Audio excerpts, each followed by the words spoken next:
मोमिन जो फिदा नक्शे कफे पाए नबी हो ज़ीर कदम आज भी आलम का खजीना हो ज़ीर कदम आज भी आलम का खजीना गर सुन्नत नबवी की करे पैरवी उम्मत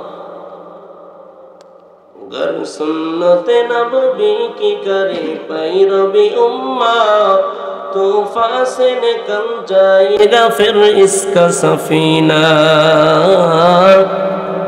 तूफान से निकल जाएगा फिर इसका सफीना आशिक हो बिरादर शाहिद शाहिद आलम आशिक हो बिरादर शाहिद शाहिद आलम मिश्कों से ज्यादा मुबारक जिसका पसीना मिश्कों से ज्यादा मुबारक जिसका पसीना আমার একটা স্বপ্ন পূরণ করো ওগো দয়াময় তোমার পথে চলতে গিয়ে মরণ যেন হয় আমার তোমার পথে চলতে গিয়ে মরণ যেন হয় আল্লাহর রাস্তায় শহীদি মওত আমরা চাই কি না চাইলে আমার সাথে একটু গাওয়া যাবে তো ইনশাআল্লাহ বলেন না আমার একটা স্বপ্ন পূরণ করো ওগো দয়াময় তোমার পথে চলতে গিয়ে মরণ যেন হয় আমার তোমার কথা বলতে গিয়ে না পাই যেন ভয় আমি অটল যেন থাকতে পারি আল কোরআনের সাথে আমি ধৈর্য নিয়ে ডাকতে পারি দিন কায়েমের পথে আমি অটল যেন থাকতে পারি আল কোরআনের সাথে আমি ধৈর্য নিয়ে ডাকতে পারি দিন কায়েমের পথে আমায় ধৈর্য দিও সাহস দিও ওগো দয়াময় তোমার পথে চলতে গিয়ে মরণ যেন হয় আমার তোমার পথে চলতে গিয়ে মরণ যেন হয় সাউন্ডটা যত ভালো করা যায় ভাই গলা তো এখনই ভাই হ্যাঁ সাউন্ডটা হচ্ছে না বুঝছেন এই জন্য রিভার্ব দিয়ে সাউন্ডটা একটুই করে আমার গলার এই সুরটা এনে নিচ্ছে আমার আগে যিনি আলোচনা করেছেন প্রিয় ভাই শাহ আলম ভাই এই 200 কোটি মুসলমানের হৃদয়ে বর্তমান সময়ে রক্তক্ষরণ হচ্ছে কারণ মুসলমান 200 কোটির বেশি হতে পারে বর্তমান সময়ে মাত্র 1.5 কোটি ইহুদি সারা পৃথিবীর উপরে রাজত্ব করছে আজকে ইহুদিদের যন্ত্রণাতে মুসলমানের অন্তরে যে ব্যথা এই ব্যথাগুলো ভোলার পরিস্থিতি নাই রমজানুল মুবারক থেকে শুরু হয়েছে ফিলিস্তিনের উপরে যে নির্যাতন চলতেছে অসহায় নারী পুরুষদের উপরে যে নির্যাতন চলতেছে একেবারে অমানবিক গণহত্যা চলতেছে একজন প্রকৃত মুসলমান খাঁটি মুসলমান ফিলিস্তিনের নারী পুরুষদের আর্তনাদ দেখে শিশুদের রক্ত দেখে যদি কোনো মুসলমানের হৃদয়ে রক্তক্ষরণ না হয় সে প্রকৃত মুসলমান হতে পারে না তবে সময় একদিন আসবে আল্লাহ ছাড় দেন কিন্তু ছেড়ে দেন না আমেরিকার চক্রান্তে আজকে ইসরায়েলরা যে হামলা চালাচ্ছে 20 বছর যাবত আফগানিস্তানের উপরে যে নির্যাতনের স্টিম রোলার চালিয়েছে 20 বছর পর ওই আফগানিস্তান যখন ঘুরে দাঁড়িয়েছে, আমেরিকা কুকুরের মতো পালাতে বাধ্য হয়েছে। এই ফিলিস্তিন সারা পৃথিবীর 200 কোটি মুসলমানের হৃদয়ের স্থান। 200 কোটি মুসলমান ফিলিস্তিনের সাথে আছে ইনশাআল্লাহ। মুসলমান যখন একবার ঘুরে দাঁড়াবে, আমেরিকা আফগানিস্তানের ভয়ে যেমন কুকুরের মতো পালাতে বাধ্য হয়েছে, ইনশাআল্লাহ ফিলিস্তিনের এই মুসলমানের ভয়ে তারা পালাতে বাধ্য হবে। তারা আজকে স্বপ্ন দেখতেছে, ইসরায়েল স্বপ্ন দেখতেছে ফিলিস্তিন হবে তাদের রাজধানী। কিন্তু মুসলমান যদি ঘুরে দাঁড়ায়, ইনশাআল্লাহ ইসরায়েলের রাজধানী ফিলিস্তিন হবে না, বরং ইসরায়েলের রাজধানী ফিলিস্তিন তাদের কবরস্থান হবে। আজকে আর্তনাদ দেখলে চোখে পানি চলে আসে। কোরআনের মধ্যে আয়াত এসেছে, ফিলিস্তিনের মানুষগুলো আর্তনাদ করে বলছে, ওয়ামা লাকুম লা তুকাতিলুনা ফি সাবিলিল্লাহ, তোমাদের কি হলো যে তোমরা লড়াই করছো না? মুসলমান আর কতদিন বসে থাকবে? তোমাদের অন্তরের মধ্যে কি কোনো ব্যথা লাগে না? আল্লাহর রাসূল সাল্লাল্লাহু আলাইহি ওয়াসাল্লাম বলেছেন, সমস্ত মুসলমান এক দেহের মতো। একজন মুসলমানের অন্তরে যদি আঘাত লাগে, ওই ব্যথাটা কি আরেকজন মুসলমানের অন্তরে লাগে? তাহলে ফিলিস্তিনের উপর এই বর্বর হামলা চলতেছে, আজকে আমাদের অন্তরে ব্যথা লাগে না কেন?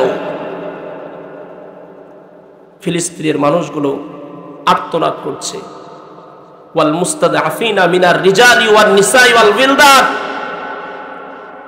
দুর্বল নারী পুরুষ শিশুরা আর্তনাদ করে করে বলছে, আল্লাযীনা ইয়াকুলুনা রব্বানা, হে আমাদের রব, আখরিজনা মিন হাযিহিল ক্বরিয়াতি যালিমি আহলুহা, এই জালেমদের সম্প্রদায় থেকে আমাদেরকে মুক্ত করে, এই জালেমদের জনপদ থেকে আমাদেরকে মুক্তি দান করে। ওয়াজআল লানা মিন লাদুনকা ওয়ালিয়্যা, নয়তোবা হে রব, উমরের মতো একজন অভিভাবক আমাদের জন্য প্রেরণ করেন। ওয়াজআল লানা মিন লাদুনকা নাসীরা, অথবা আবু বকরের মতো একজন সাহায্যকারী আমাদের জন্য প্রেরণ করেন। আল্লাহ তাআলা মাজলুমদের দোয়া কবুল করে নেন।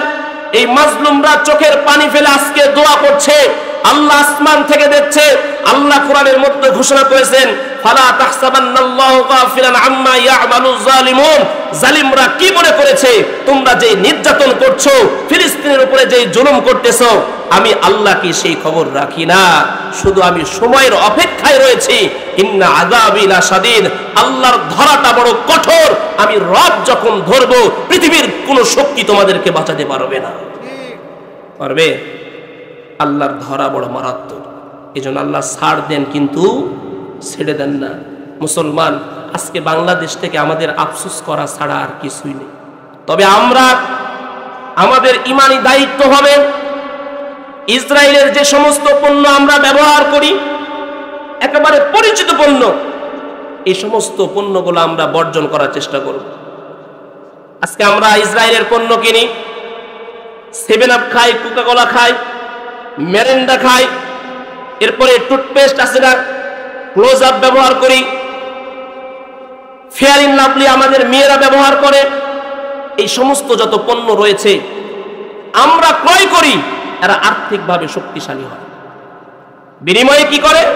আমাদের অর্থ দিয়ে তারা দামি দামি অস্ত্র তৈরি করে এবং এটা দিয়ে মুসলমানদেরকেই হত্যা করে।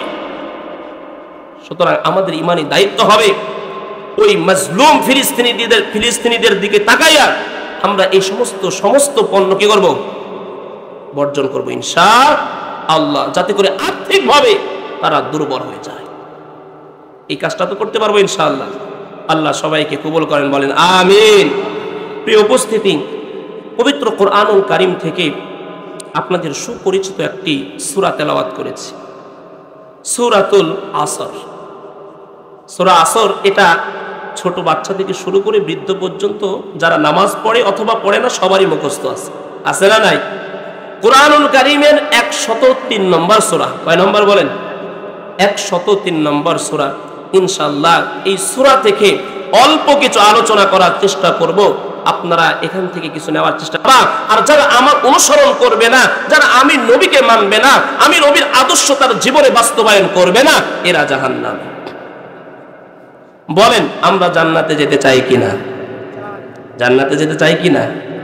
প্রিয় উপস্থিতি, এখন বিষয় হলো আল্লাহ সুবহানাহু ওয়া তাআলা এই যে 30 পারা কোরআন নাজিল করেছে, আমার কথাগুলো আপনারা একটু মনোযোগ দিয়ে শুনবেন, তাহলে হয়তো বুঝবেন। মনোযোগ না থাকলে বুঝবেন না। আল্লাহ তাআলা এই সূরার শুরুতে কসম করেছেন। আচ্ছা বলেন তো, আল্লাহ তাআলা এই যে 30 পারা কোরআন নাজিল করেছেন, এই কোরআনের মধ্যে একটা কথাও কি মিথ্যা আছে? আছে? যদি কেউ সন্দেহ করে ঈমান থাকবে। এবার বলেন, পৃথিবীর সমস্ত মানুষ যদি একদিকে হয়ে বলে কোরআন মিথ্যা, তাহলে কি কোরআন মিথ্যা হয়ে যাবে? আবার যদি সবাই একত্রিত হয়ে বলে কোরআন সত্য, তাহলে কি সত্য হয়ে যাবে? না, কেউ সত্য বলুক অথবা না বলুক, কোরআন কোরআনের স্থানে সত্য। কেমন সত্য? পৃথিবীর যত লেখক লেখিকা আছে, তারা যখন কিতাব লেখে, তাদের লেখনের শুরুতে তারা বলে দেয়, আমি যেই পুস্তকটা লিখলাম, আমি যেই কিতাবটা লিখলাম, এই কিতাবের মধ্যে যদি কোনো ভুল হয়ে যায় মেহেরবানি করে ধরিয়ে দিবেন, আমরা সংশোধন করে নিব।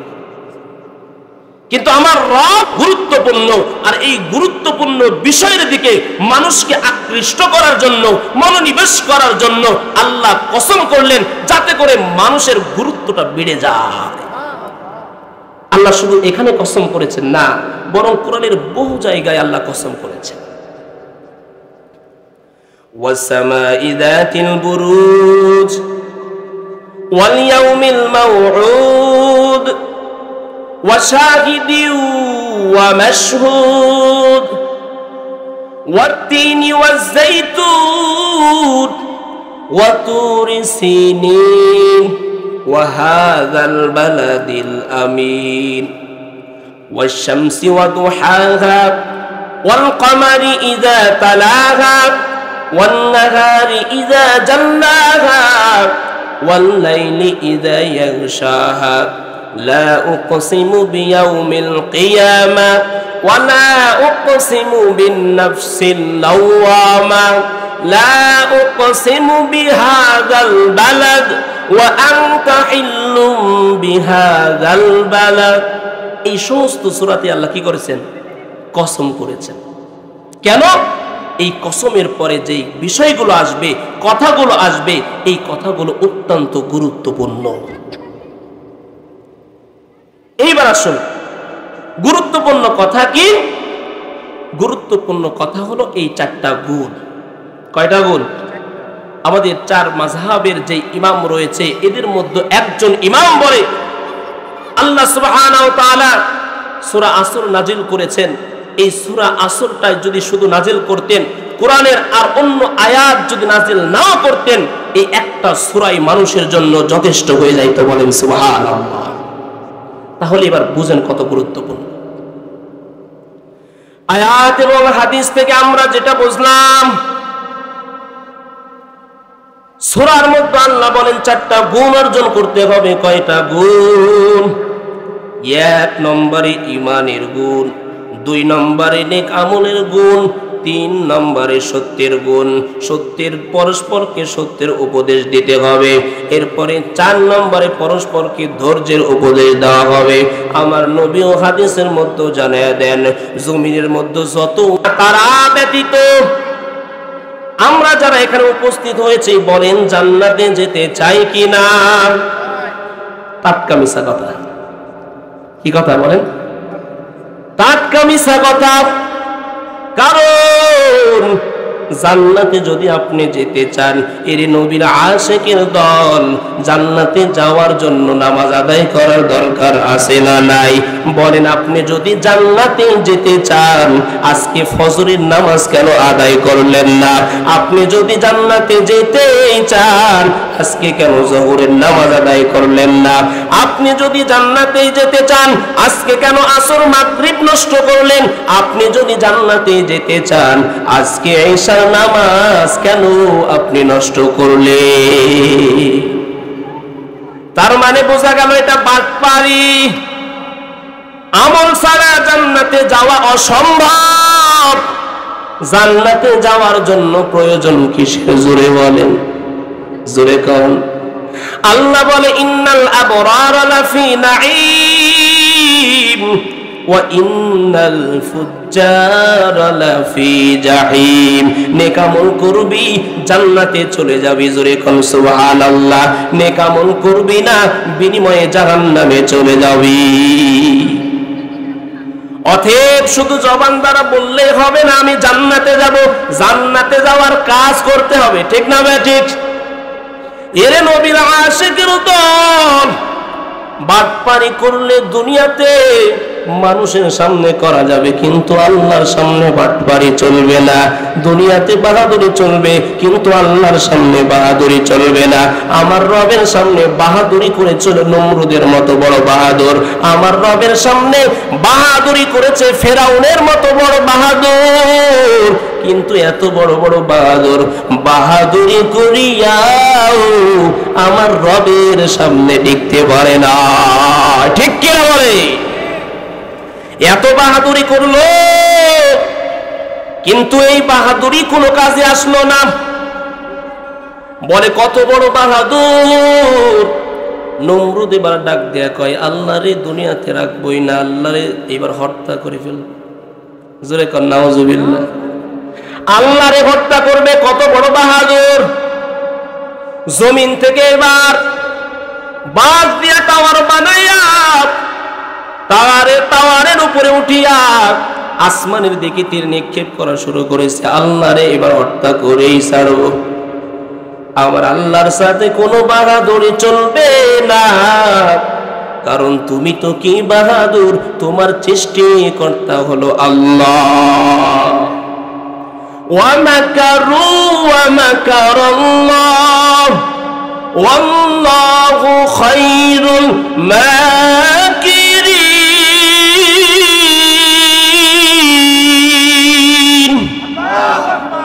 আল্লাহর সাথে ছলচতরি চলবে না। আল্লাহকে তীর নিক্ষেপ করে, আল্লাহ উপর থেকে এই তীরটা একটা প্রাণীর শরীরের মধ্যে ঢুকায় দিলেন। এইবার তীরের মাথায় যখন রক্ত, দুনিয়ার মধ্যে তীরটা পড়ার সাথে সাথে নমরুদ চিন্তা করে আল্লাহ মনে হয় শেষ। নাউজুবিল্লাহ, জোরে কর। আল্লাহ মনে হয় আর নাই। বড় আনন্দ, বড় খুশি। অথচ আল্লাহ বলে, রে নমরুদ, আমি আল্লাহ তোরে বানাইছি, তোরে সৃষ্টি করেছি, এটা কেমনে ভুলে গেলি? আমার আল্লাহ নমরুদের মতো বাহাদুরকে ধ্বংস করছে একটা ন্যাংরা মশার মাধ্যমে। ফিরাউন কত বড় বাহাদুর, এটা ফকিন্নির ঘরের ফকিন্নি। ক্ষমতা পাওয়ার পর এবার নিজেকে খোদা বলে দাবি করে।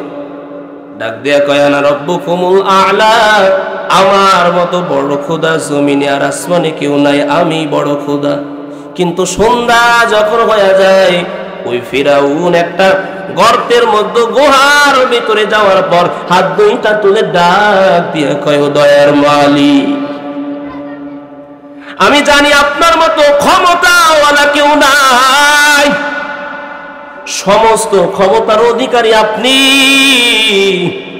তবে আল্লাহ, আমি যখন দুনিয়ার মধ্যে মানুষের সামনে নিজেকে খোদা বলে দাবি করেছি, ও আল্লাহ, জান্নাত আমি চাই না, জান্নাতের বিনিময়ে দুনিয়া চাই। আল্লাহ, জান্নাত আমার প্রয়োজন নাই, আপনি দুনিয়াতে আমার কোনো কিছুতে কমতি করবেন না। নাউজুবিল্লাহ বলে। এত বড় বড় বাহাদুর আমার আল্লাহর কাছে টিকতে পারে না। গায়বের মালিককে জোরে বলেন, কুল লা ইয়ালামু মান ফিস সামাওয়াতি ওয়াল আরদিল গায়বা ইল্লাল্লাহ। আল্লাহ জানায় দেন, নবী, দুনিয়ার মানুষদেরকে আপনি জানায় দেন, আসমান এবং জমিনের নিচে যা কিছু হয় এই খবর দুনিয়ার মানুষ জানে না, জানে যিনি তিনি কে। অতএব গায়েবের মালিক একমাত্র আল্লাহ বিশ্বাস করার নাম ঈমান। রিজিকের মালিক আল্লাহ বিশ্বাস করার নাম ঈমান। পূর্ববর্তী সমস্ত আসমানি কিতাবের উপর বিশ্বাস করার নাম ঈমান, সমস্ত নবীদের উপর বিশ্বাস করার নাম ঈমান। এর নবীর আশিকের দল কিয়ামত দিবসের উপর বিশ্বাস করার নাম ঈমান। এই বিশ্বাস যদি না থাকে তাইলে সে হবে বেঈমান। এজন্য ঈমান বড় দামি জিনিস। ঈমান যখন মানুষ আনয়ন করবা, তোমার উপরে নির্যাতনের স্টিম রোলার চালানো শুরু হয়ে যাবে। কেমন নির্যাতন! সাহাবায়ে কিরামের দিকে একটু তাকায়া দেখো। ওই খলিফাতুল মুসলিমিন হযরত ওমর, আবু বকর, সমস্ত সাহাবার জীবনের দিকে তাকায় দেখো। ঈমান আনার সাথে সাথে নির্যাতনের স্টিম রোলার চালানো শুরু হয়ে গেছে। এর নবীর আশিকের দল আব্দুল্লাহ ইবনে হুযায়ফা এমন একজন সাহাবা, ঈমান আনার পর ঈমানি পরীক্ষা শুরু হয়ে গেল। কেমন পরীক্ষা? হযরত ওমর রাদিয়াল্লাহু তাআলা আনহু আব্দুল্লাহ ইবনে হুযায়ফাকে কোন একটা যুদ্ধের জন্য, রোম সম্রাটের সাথে যুদ্ধের জন্য পাঠালেন সাহাবারা সহ। ৭০ জনের একটা কাফেলা নিয়ে রওনা, রোম সম্রাটের সাথে যুদ্ধ হবে। দেখেন ঈমান কেমন, ঈমান সাহাবায়ে কেরামের কেমন ঈমান রে বাবা। আব্দুল্লাহ ইবনে হুযায়ফা ৭০ জনের কাফেলা নিয়ে যখন রোম সম্রাটের সাথে যুদ্ধ করার জন্য চলে গেল, যাওয়ার পর রোম সম্রাট মুসলমানদের সৈন্যদেরকে বন্দী করে ফেললে।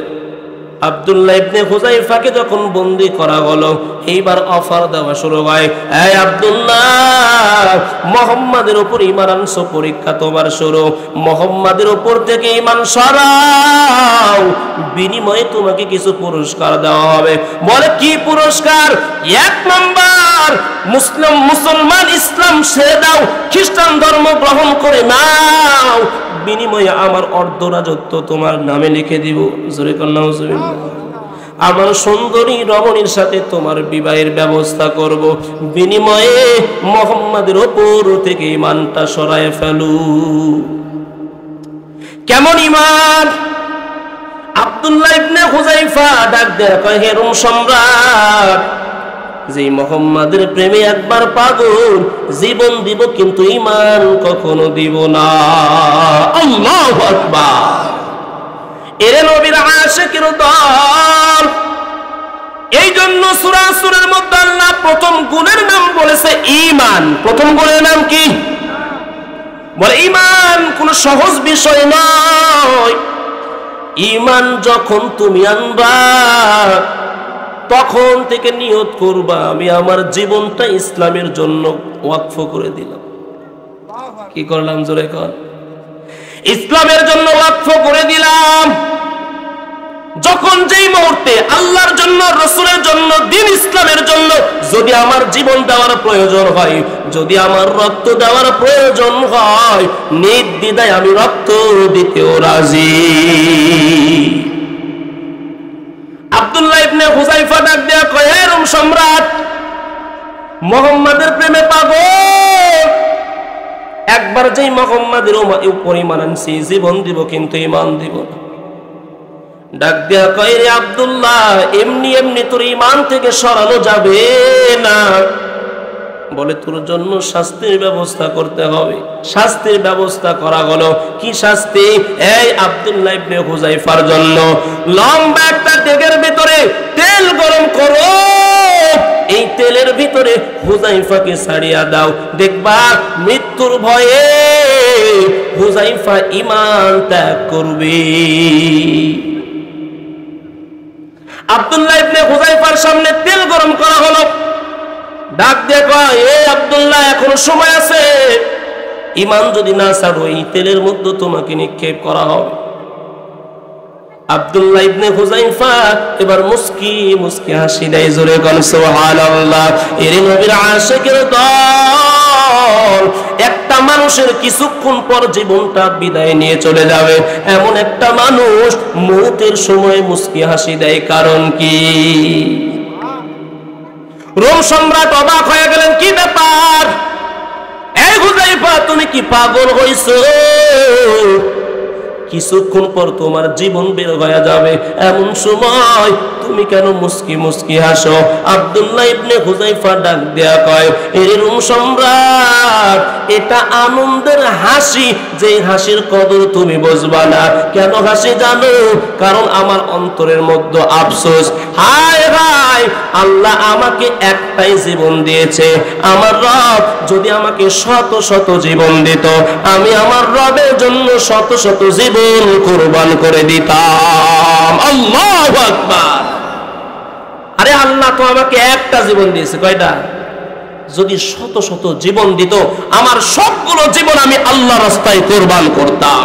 এ মুসলমান, কখনো কোন সময় যদি আল্লাহ না করুক ফিলিস্তিনের জন্য ডাক আসে, কে কে মুসলমান নিজের জীবন দেওয়ার জন্য রাজি আছে? দুটো হাত তুলে আল্লাহকে দেখা দাও।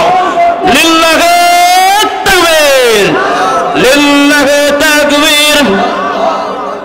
আল কোরআনের আলো, আল হাদিসের আলো, কোরআন সুন্নাহ যেখানে, সুদ ঘোষ যেখানে, লিল্লাহি তাকবীর। আল্লাহ সবাইকে কবুল করেন, বলেন আমিন। রোম সম্রাটের মাথা গরম। এইভাবে হুযায়ফাকে ঘায়েল করা যাবে, কি করতে হবে?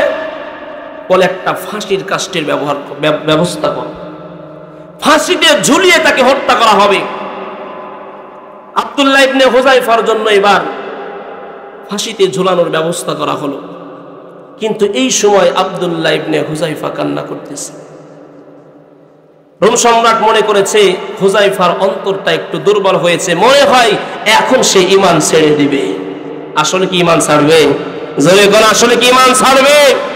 আব্দুল্লাহ ইবনে হুযায়ফার কান্নার কারণ জিজ্ঞেস করে, হে হুযায়ফা, কিছুক্ষণ পর তোমাকে ফাঁসির কাষ্ঠে ঝোলানো হবে। এই সময় মানুষ নিজের জীবনের শেষ চাহিদাটা পূরণ করার জন্য সে বলে আমার শেষ ইচ্ছা পূরণ করো, কিন্তু এমন সময় তুমি কান্না করতেছো, কারণ কি? মনে হয় তুমি ঈমান ছাড়বা। আব্দুল্লাহ ইবনে হুযায়ফা ডাক দেয়া কয়, হে রোম সম্রাট, এই কান্নার কদর তুমি বুঝবা না। এই কান্না কিসের কান্না তুমি বুঝবা না, কারণ এই জন্যই কাঁদতেছি, তুমি তো আমার শরীরের উপরে রাজত্ব করবা, কিন্তু আমার রব যে আমার ভিতরে যে রূহ দিয়েছে, এই আনন্দের কান্না এই জন্যই কান্না করতেছি, তুমি আমাকে হত্যা করার সাথে সাথে আমার রব আমার রূহটাকে জান্নাতে পৌঁছায় দিবে। কোথায় পৌঁছায় দিবে? জান্নাতে পৌঁছায় দিবে। আমি তো চিন্তা করতেছি তুমি দেরি করতেছো কেন? দাও, আমাকে ফাঁসি দিয়ে দাও। মুমিনরা তো এমনই হয়, ঈমান যখন আনবে পরীক্ষা এমনই হবে। ঈমান যখন আনবে পরীক্ষা এমনই হবে। প্রিয় উপস্থিতি, আব্দুল্লাহ ইবনে হুযায়ফাকে শেষ পর্যন্ত যখন কোনোভাবেই ঘায়েল করতে পারে নাই, তখন বললে, হে আব্দুল্লাহ, একটা শেষ সুযোগ, তুমি যদি তোমার কপালের মধ্যে চুম্বন করতে দাও, তাহলে এই সমস্ত বন্দী সাহাবাদেরকে ছেড়ে দেওয়া হবে।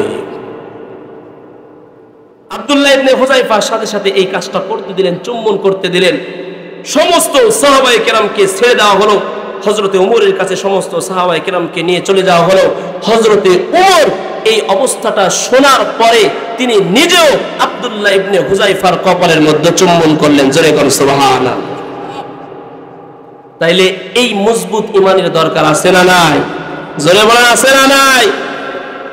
শুধু এমন ঈমান, এখান থেকে শুধু একটু ফিলিস্তিনের জন্য প্রতিবাদ মিছিল করলাম, একটা ব্যানার নিয়ে বের হইলাম, বাস শেষ হয়ে গেল। আমাদের প্রকৃত কাজ হবে, যে সমস্ত পণ্যগুলো আছে এগুলো আজ থেকে বাড়িতে গিয়ে বিবিকে বলবো, বিবি, এতদিন পর্যন্ত ফেয়ার এন্ড লাভলি যে পরিমাণ রাখছো এটাই যথেষ্ট, আর দরকার নেই। হ্যাঁ, প্রয়োজনে অন্য প্রোডাক্টের ব্যবস্থা করা হবে ইনশাআল্লাহ। এর নবীর আশিকের দল। 2 নম্বর গুণের নাম হলো আমল, নেক আমল। প্রথম নম্বর গুণের নাম হলো ঈমান, দ্বিতীয় নম্বর গুণের নাম হলো কি? আমল। আল্লাহ এবার কোরআনের মধ্যে জানায় দেন ঈমানের পরে আমলের প্রয়োজন। ইন্নাল্লাযীনা আমানু ওয়া আমিলুস সালিহাত কানাত লাহুম জান্নাতুল ফিরদাউসি নুজুলা। ঈমান আনার পর নেক আমল করিয়া করিয়া যারা চলবে, আমার আল্লাহ বলে তাদের জন্য জান্নাতুল ফিরদাউস বরাদ্দ করা হয়ে গেল। নেক আমলের বড় দাম। নেক আমল করলে দুনিয়াতে যেমন মুক্তি পাওয়া যায়, আবার আল্লাহ তাআলা আখিরাতেও মুক্তির ব্যবস্থা করবেন। জোরে কোন সুবহানাল্লাহ। নেক আমল যারা জমিনের মধ্যে করে, আমার আল্লাহ তাদেরকে সম্মানিত করেন। জোরে কোন সুবহানাল্লাহ। এর নবীর আশিকের দল হযরতে ওমর যতদিন পর্যন্ত ঈমান আনে নাই, যতদিন পর্যন্ত নেক আমল করে নাই, ততদিন কিন্তু দামি হয় নাই। ঠিক না ঠিক? জোরে কোন। আবু বকর যতদিন পর্যন্ত ঈমান আনে নাই, যতদিন নেক আমল করে নাই, ততদিন পর্যন্ত কিন্তু দামি হয় নাই। কিন্তু ঈমান আনার পর আজকে ওমরের আমলের এমন হালাত, আজকে আবু বকরের ঈমানের এমন হালাত, আমলের এমন হালাত। এর নবীর আশিকের দল ঈদের দিন উমরের মতো একজন সাহাবা দরজা বন্ধ করে কান্না করে। পেরেশান পেরেশান, কি পেরেশান! উমর তো দুনিয়ার মধ্যে জান্নাতের সার্টিফিকেট পেয়ে গেলেন, এরপরেও কেন পেরেশান? উমর কেন হাউমাউ করে দরজা বন্ধ করে কাঁদে? আবু হুরায়রা ডাক দিয়া কয়, ও খলিফাতুল মুসলিমিন, আজকে ঈদের দিন, বড় আনন্দের দিন, সব মানুষগুলো আনন্দ করে, পরিবারের সাথে সময় কাটায়, আপনি কেন কান্না করেন? উমর ডাক দিয়া কয়, আবু হুরায়রা, রমজানুল মুবারক, রমজানুল মুবারকে লম্বা সময় রোজা রাখলাম, রমজানুল মুবারকে তারাবির নামাজ আদায় করলাম, রমজানুল মুবারকে কোরআন তেলাওয়াত করলাম, জিকির করলাম, আমি উমরের বড় পেরেশান, আমার আল্লাহ আমল কবুল করেছেন কিনা? আল্লাহু আকবার। ওই দুনিয়াতে জান্নাতের সার্টিফিকেট পাওয়া একজন সাহাবা যদি আমল নিয়ে পেরেশান করে, বলো বলো বলো, তোমার আমার কি পরিমাণ পেরেশান করা দরকার? এই নবীর আশিকের দল 24টা ঘন্টা গুনাহ গুনাহ গুনাহ করে করে কাটায়, কোনো নেক আমল করি না, এরপরেও জিন্দেগিতে কোনো পেরেশান নাই। কথা বলেন ঠিক কিনা? অথচ সাহাবায়ে কেরাম পেরেশান, তোমার আমার পেরেশান কই গেল বলো? जिंदगी में बंदगी तू करना है, जिंदगी में बंदगी शर्मिंदा है, जिंदगी में बंदगी शर्मिंदा है। आए थे हम कुछ न कुछ खरीदने को, जैसे हो रोशन मेरे कल्ब रूह, आए थे हम कुछ न कुछ खरीदने को, जैसे हो रोशन मेरे कल्ब रूह, वरना कोई चारा दूजा में नहीं, जिंदगी में बंदगी तू करना है, जिंदगी में बंदगी शर्मिंदा है, जिंदगी में बंदगी शर्मिंदा है।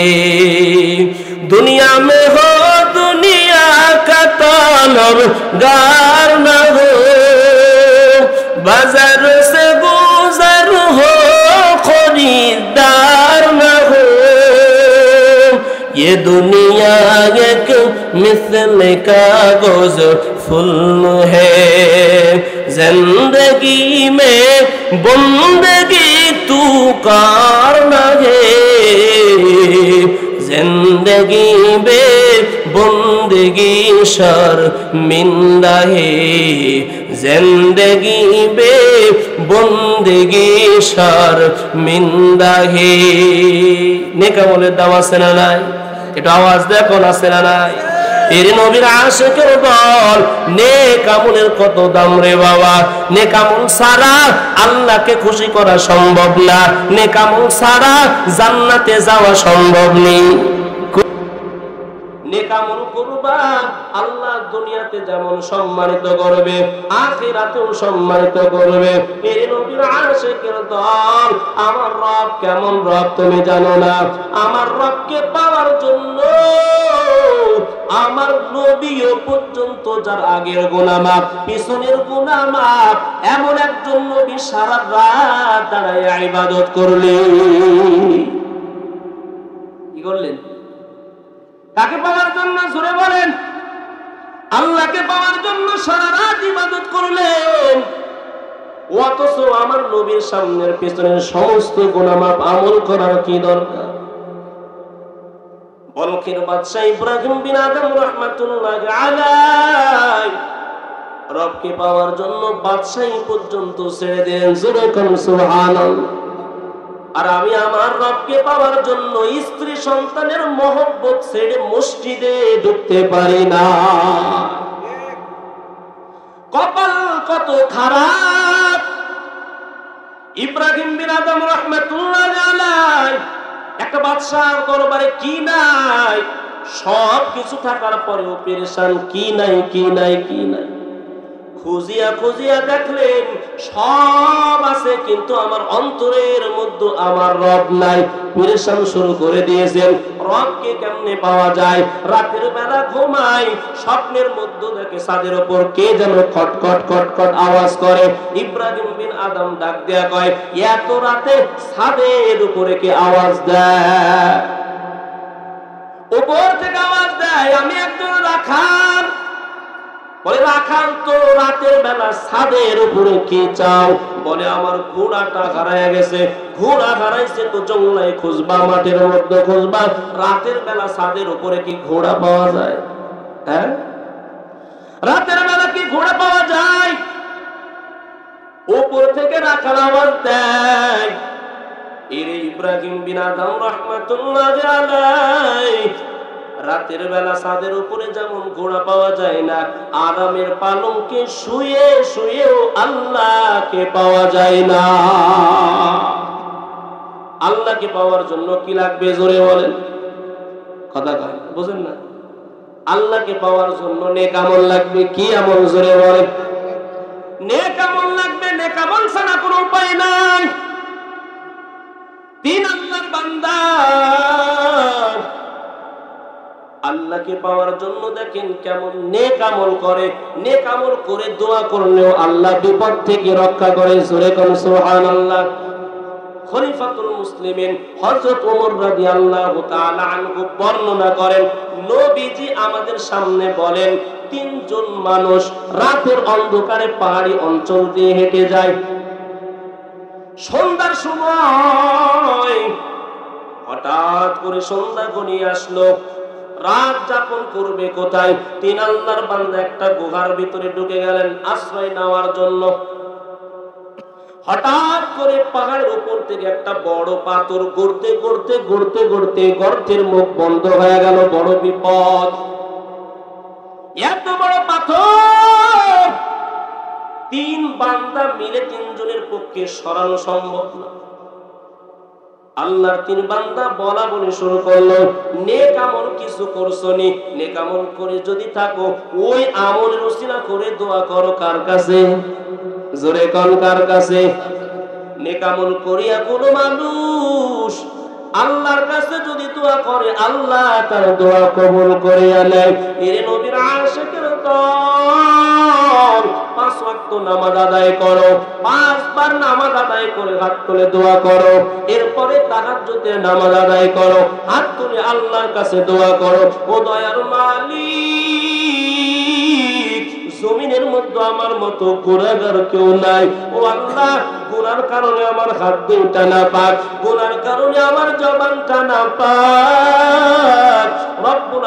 আমল করিয়া আপনার দরবারে হাত তুলেছি, আপনি আমারে মাফ করিয়া দেন।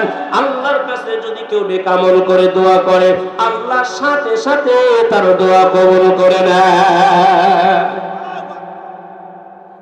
দিন আল্লাহর বান্দার বড় বিপদ। পরামর্শ শুরু হয়ে গেল, কে কোন নেক আমল করছো, নেক আমল করিয়া আল্লাহর কাছে দোয়া কর।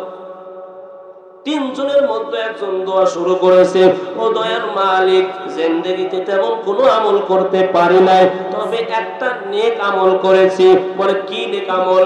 হে মালিক, দুনিয়ার মধ্যে আমার বৃদ্ধ মা বাবা জীবিত ছিল, আল্লাহ আমার মতো গরিব জমিনের মধ্যে খুব কম, আমি জঙ্গলার কিনারায় কাঠ বিক্রি করে করে মা বাবা পরিবার চালাই। একদিন এমন হলো, কাঠ সংগ্রহ করতে গিয়া সন্ধ্যা হয়ে গেল, রাত হয়ে গেল, কাঠ বিক্রয় করে এইবার খাদ্য নিয়ে আসতে দেরি হয়ে গেল। আমার একটা আমল ছিল, আমি আমার মা বাবাকে সর্বপ্রথম না খাওয়াইয়া আমি আমার সন্তানদেরকেও খাওয়াইতাম না। আল্লাহু আকবার। আসেনি এরকম সন্তান? বিবি পাইলে তো মা বাবার কথা স্মরণই থাকে না, ঠিক না বেটি? জোরে গন ডাক দিয়ে কও, মালিক, মা বাবার জন্য দুধ নিয়া আমি মায়ের মাথার শিওরে দাঁড়ায় গেলাম। সন্তানগুলো ক্ষুধার যন্ত্রণায় ছটফট করে, আমার পায়ের কাছে সন্তানগুলো গড়াগড়ি যায়। কিন্তু আমার একটাই আমল, মা বাবাকে না খাওয়াইয়া সন্তানগুলোরে খাওয়াই না। ওই সন্তানগুলো কান্না করতে করতে ঘুমায়া গেলেন। আমি আমার দুধের পেয়ালা নিয়ে মায়ের মাথার শিওরে দাঁড়ায় থাকলাম, ওইভাবেই ঘুম এসে গেল। সকাল হয়ে গেল, সকালবেলা মা বাবাকে দুধ পান করাইয়া তারপরে সন্তানদের খাওয়াইলাম। ও দয়ার মালিক, এই আমলটা যদি তোমার দরবারে পছন্দনীয় হয়, আল্লাহ যদি কবুল করার মতো হয়, এই আমলের উসিলা করে পাথরের বিপদ থেকে মুক্তি দাও। আল্লাহর কাছে দোয়া করছে, নেক আমল। এটা নেক আমল না? আল্লাহ সাথে সাথে পাথরটা কিছু সরাইয়া দিয়েছে। সুবহানাল্লাহ। দ্বিতীয় আল্লাহর বান্দা দোয়া শুরু করছে, ও দয়ার মালিক, আমারও তো তেমন কোনো আমল নাই, তবে আল্লাহ আমার একজন চাচাতো বোন ছিল, আমি অন্তর দিয়া তারে বড় মহব্বত করতাম, ভালোবাসতাম। কিন্তু এমন একটা দুর্ভিক্ষর সময় আসলো, ওই চাচাতো বোনের সঙ্গে জেনায় লিপ্ত হওয়ার জন্য কুপ্রস্তাব দিয়া দিলাম। আমার চাচাতো বোন রাজি হয় নাই, কিন্তু ও দয়ার মালিক, কিছুদিন পর যখন দুর্ভিক্ষ দেখা দিল, আমার চাচাতো বোন 120 দিরহামের বিনিময়ে রাজি হয়ে গেল। আল্লাহ, আমি যখন গুনার কাজ করার জন্য চাচাতো বোনের দুই পায়ের মাঝখানে গেলাম, এমন সময় আমার চাচাতো বোন এমন একটা আওয়াজ দিয়েছে, ইত্তাকুল্লাহ। এরে আমার চাচাতো ভাই, দুনিয়ার মানুষ যেটা দেখে না, দেখেন কি? আল্লাহ সব কিছু দেখে। আল্লাহকে ভয় করো, তুমি আমাকে ছাড়িয়া দাও, তুমি আমার সতীত্ব নষ্ট করিও না। তুমি যদি চাও আমার মা বাবার সঙ্গে কথা বলে বৈধভাবে বিবাহ করে তুমি আমার সঙ্গে এই কাজ করতে পারো। লোকটা ডাক দিয়ে কয়, ইয়া রব। অন্তরের মধ্যে ভূমিকম্প শুরু হয়ে গেছে। সুবহানাল্লাহ। ও দয়ার মালিক, একমাত্র তোমার ভয়ে গুনাহ থেকে নিজেকে বিরত রাখছে। আল্লাহ, এই আমলটা যদি পছন্দ হয়, এই আমলের উসিলা করে পাথরের বিপদ থেকে মুক্তি দাও। আল্লাহ সাথে সাথে পাথরটাকে আরো কিছু সরায় দিলেন। জোরে করে সুবহানাল্লাহ। তৃতীয় বান্দা দোয়া শুরু করেছে, ও দয়ার মালিক, আমিও তো একজন গুনাহগার, তেমন কোনো আমল নাই, তবে দুনিয়ার মধ্যে আমার বাড়িতে কিছু মানুষ কাজ করেছে, মানুষগুলো কাজ করার পর বিদায়ের সময় সবার পারিশ্রমিক দিয়ে দিলাম, এক আল্লাহর বান্দা পারিশ্রমিক না নিয়ে চলে গেলেন। আমি ওই আল্লাহর বান্দার পারিশ্রমিক গুলো কাজে লাগাই একটা বকরি ক্রয় করলাম। এরপর এখান থেকে বহুদিন হয়ে গেল, বাচ্চা হইতে হইতে অনেকগুলো বনকি হয়ে গেল, একটা পাল হয়ে গেল।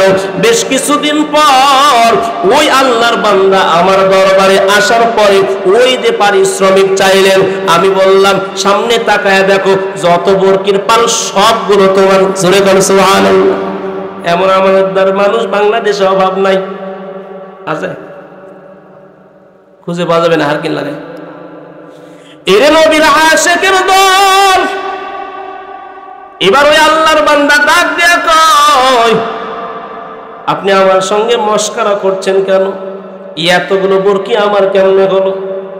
ডাক দেয়া কয়, এরে আল্লাহর বান্দা, এই সবগুলোই তোমার, কারণ তোমার ওই পারিশ্রমিকের টাকা দিয়ে একটা বকরি ক্রয় করলাম, সেখান থেকে আল্লাহ এতগুলো বরকত দিয়েছে। জোরে বলো সুবহানাল্লাহ। ডাক দিয়ে কয়, মালিক, এই আমলটা যদি তোমার দরবারে পছন্দনীয় হয়, আল্লাহ পাথরের বিপদ থেকে মুক্তি দাও। আল্লাহ এবার পাথরটাকে পুনরায় সরাইয়া দিলেন, পুরোটাই সরাইয়া দিলেন। জোরে বলো সুবহানাল্লাহ। বিপদ থেকে রক্ষা পাওয়ার মাধ্যম কি? মাধ্যম নেক আমল। মাধ্যম কি? জোরে বল। তাহলে 1 নম্বর গুণ হলো ঈমান, 2 নম্বর গুণের নাম কি? নেক আমল। কি আমল? নেক আমল। 3 নম্বর গুণের নাম হলো পরস্পরকে হকের কথা বলা, সত্যের উপদেশ দেওয়া। আজকে জমিনের মধ্যে সত্য কথা বলা মানুষের অভাব নাই, হ্যাঁ? সত্য পাওয়া তো মুশকিল, মিথ্যা খুঁজলে সবগুলাই ঠিক না ব্যাটি? জোরে গো। এরে বেটা আসস কই? আছে শিবপুর, কয় বানেশ্বর, ঠিক না ব্যাটি? 24 ঘন্টা ও আম্মা জান ধৈর্যের দৃষ্টান্ত কায়েম করেন, তবে ধৈর্যটা হতে হবে আসিয়ার মতো ধৈর্য। স্বামী একটা কথা বলছে, পরের দিন ব্যাগ গোছায় গাট্টি গুট্টি লই, আপনি ভাবছেন এর নাম ধৈর্য? আছে না নাই? স্বামী কিছু কিছু বলতে দেরি, হ্যাঁ তোর ভাত খাবো না, এমন আম্মা জান আছে না নাই? অথচ আমার নবী হাদিসের মধ্যে জানায় দেন, মহিলা আম্মা জানের জন্য 4 গুণ আদায় করতে হবে, 4টা আমল আদায় করতে হবে। এই 4টা আমল করলে আল্লাহর হাবিব বলেন জান্নাতের 8টা দরজা ওপেন করে দেওয়া হবে। কয়টা? মহিলাদের জন্য জান্নাত পাওয়া সহজ পুরুষের চাইতে। কি সেই 4টা আমল? নাম্বার 1, আম্মা জান 5 ওয়াক্ত নামাজ আদায় করেন। কয় ওয়াক্ত? 5 ওয়াক্ত নামাজ আদায় করেন। 2 নম্বর, স্বামীর খেদমত করেন, রমজানুল মুবারকে রোজা আদায় করেন। আম্মা জান নিজের ইজ্জত আবরুরকে হেফাজত করেন, অর্থাৎ পর্দা করিয়া চলেন। 4টা গুণ, 4টা আমল যদি কোন আম্মা জান করে, আমার নবী বলে জান্নাতের 8টা দরজা ওপেন। যে কোনো জান্নাতের দরজা দিয়ে ইচ্ছা জান্নাতে মারা প্রবেশ করবে। কত সহজ, কিন্তু মারা বোঝে না। ধৈর্যের দৃষ্টান্ত কায়েম করেছেন আইয়ুব নবী। বলে কেমন ধৈর্য? আল্লাহ তাআলা আইয়ুব নবীকে এত সম্পদ দিয়েছেন, এত সন্তান সন্ততি দিয়েছেন, কিন্তু এত কিছু দেওয়ার পরেও আইয়ুব নবী আল্লাহকে ভুলে না। জোরে বলো সুবহানাল্লাহ। এর নবীর আশিকের দল, শয়তানের মাথা গরম হয়ে গেল, আল্লাহকে ডাক দেখে, আল্লাহ তোমার আইয়ুব সম্পদের মায়ায় পড়ে ইবাদত করে, সন্তানের মায়ায় পড়ে ইবাদত করে, এত সম্পদ দিয়েছো দেখেই ইবাদত করে, যদি না দিতা তো ইবাদত করতো না। আল্লাহ কয়, আইয়ুব কি জন্য ইবাদত করে দেখতে চাও? ডাক দেয়া কয়, এই শয়তান এবার তাকায় দেখ আমার আইয়ুবকে কেমনে পরীক্ষা করে। আল্লাহ তাআলা আসমান থেকে একটা অগ্নিশিখা দিয়া আমার আইয়ুব নবীর সমস্ত সম্পদ পোড়াইয়া দিলেন, ধ্বংস করিয়া দিলেন। এইবার আইয়ুব নবী ইবাদত করেন। শয়তান আইয়ুব নবীর কিনারায় গিয়ে ডাক দেয়া কয়, ও আইয়ুব, তোমার সমস্ত সম্পদ আল্লাহ পোড়াইয়া দিয়েছে, এরপরেও কেন এত ইবাদত করো? আইয়ুব নবী ডাক দেয়া কয়, রে শয়তান, এতদিন ইবাদত করতে বড় পেরেশান করতাম, কারণ সম্পদ যার থাকে ইবাদতে তার মনোযোগ থাকে না। ঠিক না বেঠিক? জোরে কন। সম্পদের পেরেশান, কিন্তু আজকে আইয়ুবের সম্পদ নাই। আইয়ুব যখন ইবাদতে দাঁড়ায়, একমাত্র আল্লাহ ছাড়া অন্যদিকে কোনোই ধ্যান নাই। আল্লাহু আকবার। শয়তানের মাথা গরম, ডাক দেয়া কয়, আল্লাহ এমনি হবে না, আরো পরীক্ষা করতে হবে। আল্লাহ কয়, দেখ আরো পরীক্ষা। মালিক আইয়ুব নবীকে এমন রোগে আক্রান্ত করলেন, সমস্ত শরীরের মধ্যে বসন্ত রোগ, কিড়া রোগ বলে কেউ, সমস্ত শরীরের মধ্যে পোকা লেগে গেল। এর নবীর আশিকের দল আইয়ুব নবীর জিহ্বা ছাড়া সমস্ত শরীর পোকায় জর্জরিত হয়ে গেছে। এমন সময় পরিবারের সমস্ত মানুষ এক এক করে সবাই বিদায় নিয়ে চলে গেল। দুনিয়ার মানুষের নিয়ম, মানুষ যখন সুখে থাকে, টাকা থাকে, সবাই থাকে, বন্ধু থাকে, বান্ধব থাকে, স্ত্রী সন্তান সবাই তার পাগল হয়ে যায়। কিন্তু ওই মানুষটাই যখন বিপদের মধ্যে পড়ে যায়, স্ত্রী আলাদা হয়ে যায়, সন্তান তার থেকে বিদায় নিয়ে চলে যায়, আস্তে আস্তে ভাই বন্ধু বান্ধব সবাই বিদায় নেয়। ঠিক না বেঠিক? জোরে কন। এরে নবীর আশিকের দল আইয়ুব নবী সমস্ত শরীরের মধ্যে যখন পোকা লেগে গেল, আইয়ুব নবীর সমস্ত বিবিগুলো এক এক করে চলে গেল, সন্তানরাও পর্যন্ত বাবার থেকে আলাদা হয়ে গেল। এরে আল্লাহর বান্দা, ভাইয়েরা পর্যন্ত আলাদা হয়ে গেলে, একমাত্র বিবি রহমা ছাড়া সবাই আলাদা হয়ে গেলেন।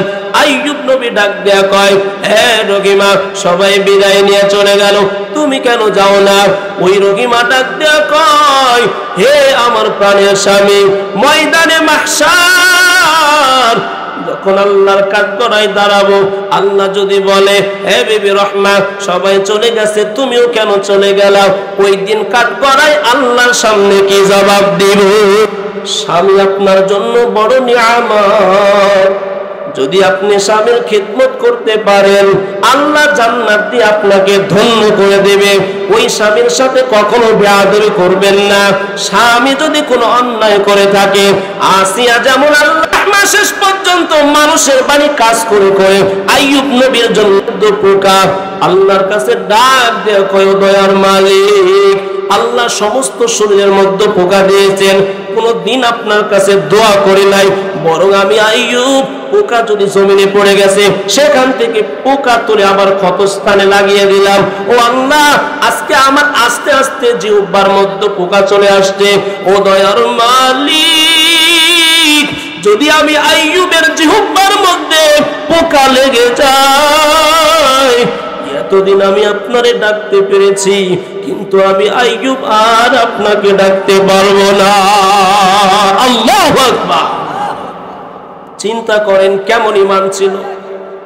কিতাবের বর্ণনায় এসেছে 18 বছর পর্যন্ত এই রোগে আক্রান্ত ছিল। কত বছর? আমাদের যদি একটু রোগ হয় তো আমরা বারবার আল্লাহকে অভিশাপ করি, আল্লাহ আমার ছাড়া আর কারোই দেখলো না। ঠিক না ভাই? ঠিক জোরে কোন। আল্লাহ আমার ছাড়া আর কারোই দেখলো না। এমন বিপদের মধ্যে পড়েও পরীক্ষা দিয়েছেন। সুবহানাল্লাহ। এর নবীর আশিকের দল, আল্লাহ আমাদেরকে সুস্থ রেখেছেন, এই জন্য নিয়ামতের শুকর আদায় করার দরকার আছে না নাই? এই জন্য পরীক্ষার ধরন হবে বিভিন্ন রকম। কিরকম? জোরে কম। ওয়ালানাবলুওয়ান্নাকুম বিশাইইম মিনাল খাউফি ওয়াল জুই ওয়া নাকসিম মিনাল আমওয়ালি ওয়াল আনফুসি ওয়াত তামারাত ওয়া বাশশিরিস সাবিরিন। আমি অবশ্যই তোমাদেরকে পরীক্ষা করব, তবে সকলের পরীক্ষার ধরন একরকম হবে না। আমি আল্লাহ কাউকে সম্পদ দিয়া পরীক্ষা করব, আবার কাউকে সিনায়া নিয়ে পরীক্ষা করব, আবার কাউকে জানের ভয় দেখায়া পরীক্ষা করব, আবার কারো ফসল সিনায়া নিয়ে পরীক্ষা করব। ঠিক না ব্যাটিং জোরে কর। আজকে আমাদের জন্য পরীক্ষা হলো আমাদের আল্লাহ সম্পদ দিয়েছে, এই সম্পদকে কি পরিমাণ দান করতে পারি। আইয়ুব নবী 18 বছর রোগে আক্রান্ত থেকে পরীক্ষা দিলেন। এত কঠিন পরীক্ষা তো আমাদের না, কঠিন নাকি? তাহলে সহজ পরীক্ষা কি? সহজ পরীক্ষা আল্লাহ যে সম্পদ দিয়েছে এই সম্পদ থেকে আল্লাহর রাস্তায় কিছু ব্যয় করা যাবে না। কথা বলেন, যাবে কি যাবে না? এই জন্য আমি এই মজলিসের মধ্যে কিছু বাজানকে দেখতে চাই। বাজান ঈদগাহ ময়দান নাকি কাজ হবে, আবার মসজিদের কাজ হবে। এই মসজিদ ঈদগাহর জন্য আমি কয়েকজন আল্লাহর বান্দা দেখতে চাই। হুজুর আমি সময় নিচ্ছি, নগদ দরকার নাই, বাকি কয়েকটা লোক দেখতে চাই। ঈদগাহর জন্য মসজিদের জন্য 10,000 করে টাকা দিব। কত? যখন কাজ হবে তখন দিন, এখন চাচ্ছি যখন কাজ হবে তখন দেওয়া যাবে না ইনশাআল্লাহ। একটু আসসালাতু ওয়াসসালামু আলা সাইয়্যিদিল আমবিয়া ওয়াল মুরসালিন ওয়া আলা আলিহি ওয়া আসহাবিহি আজমাইন। ইয়া আরহামার রাহিমিন, ইয়া আরহামার রাহিমিন, ইয়া আরহামার রাহিমিন। اللهم إنا نسألك الجنة ونعوذ بك من النار.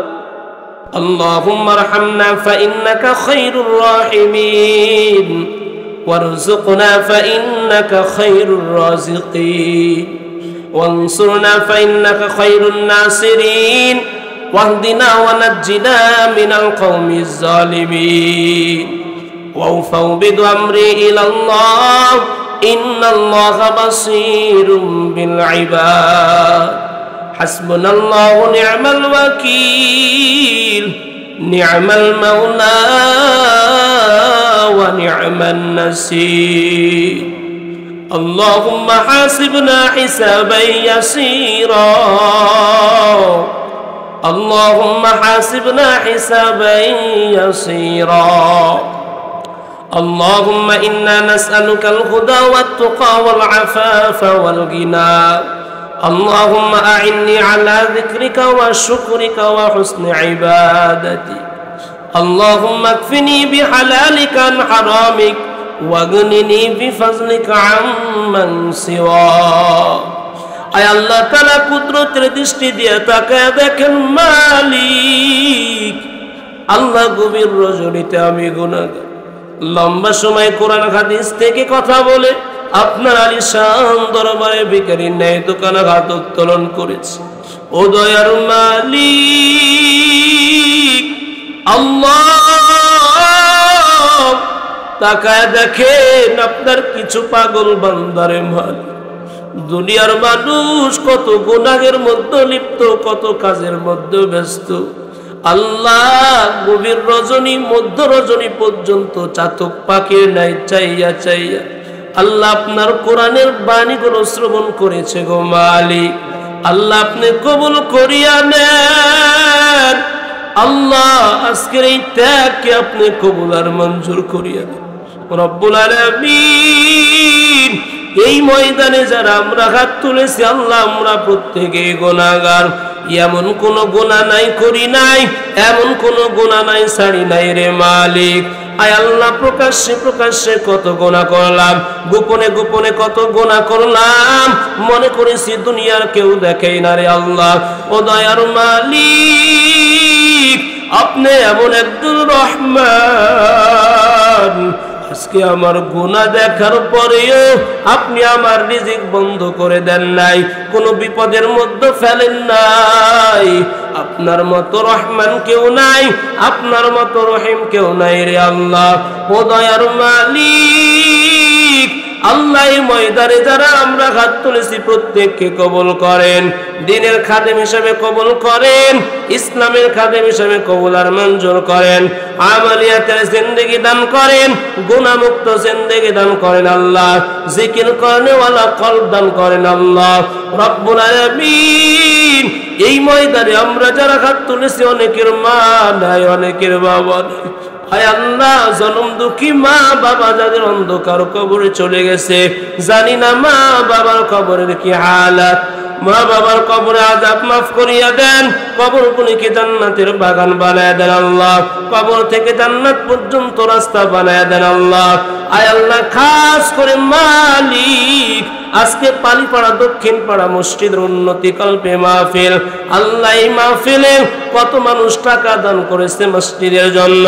আয় আল্লাহ, পেঁয়াজ দান করেছে, আয় আল্লাহ অনেকে অনেক জিনিস দান করেছে গো মালিক, কেউ সিমেন্ট দান করেছে, আবার কেউ জমি দান করেছে গো মালিক। আল্লাহ প্রত্যেকের খেদমতকে কবুল করিয়া নেন, প্রত্যেকের দানকে কবুল আর মঞ্জুর করিয়া নেন আল্লাহ। এই দানের ওসিলা করে যাদের মা বাবা অন্ধকার কবরে, মা বাবার কবরে আযাব মাফ করে দেন, যাদের মা বাবা জীবিত সুস্থতার নিয়ামত দান করেন আল্লাহ রব্বুল আলামিন। আমার আম্মা জানেরা পর্দার আড়ালে বসে আছে গো মালিক, আল্লাহ মা বোনদের দানকে কবুল করেন। আয় আল্লাহ, যে মাকসাদ নিয়ে এসেছে কবুল আর মঞ্জুর করেন, পর্দা নিশি আবেদা বানায় দেন আল্লাহ। আম্মাজান খাদিজার সাথে আমার প্রত্যেক মা বাবাদেরকে জান্নাতের মেহমান বানায় নেন রব্বুল আলামিন। আল্লাহ খাস করে সারা বাংলার মুসলমানদের হেফাজত করেন, সারা পৃথিবীর মুসলমানদের হেফাজত করেন। আয় আল্লাহ, খাস করে ফিলিস্তিনের মুসলমানদের আপনি হেফাজত করেন ও দয়ার মালিক। আল্লাহ, চোখের সামনে সন্তানের চোখের সামনে মায়ের লাশ, আবার ওই মায়ের সামনে কলিজার টুকরা শিশুর লাশ রে মালিক। আয় আল্লাহ, ইসরায়েলের সন্ত্রাসবাদীর হাত থেকে ফিলিস্তিনকে আপনি হেফাজত করেন আল্লাহ, ফিলিস্তিনের মুসলমানদেরকে আপনি কবুল করেন আল্লাহ, ফিলিস্তিনের জমিনে বিজয়ের পতাকা উড়ান আল্লাহ রব্বুল আলামিন। গাজার মানুষদেরকে কবুল করেন আল্লাহ, ইসরায়েলের এই জঙ্গিদেরকে আপনি ধ্বংস করিয়া দেন। আয় আল্লাহ, আমেরিকাকে আপনি নস্যাৎ করে দেন, তাদের চক্রান্তে ফিলিস্তিনের উপরে যে হামলা চলতেছে রব্বুল আলামিন সারা বিশ্বের মুসলমানদেরকে এক হয়ে চলার তৌফিক দান করেন। মসজিদুল আকসাকে আপনি হেফাজত করেন আল্লাহ। আয় আল্লাহ, আল্লাহ মাজলুমদের দোয়া নাকি আপনি কবুল করিয়া নেন।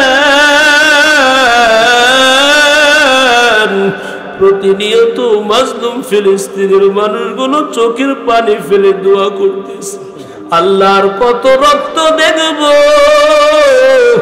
রক্তের স্রোতে ফিলিস্তিনের মানুষগুলো ভেসে যাচ্ছে।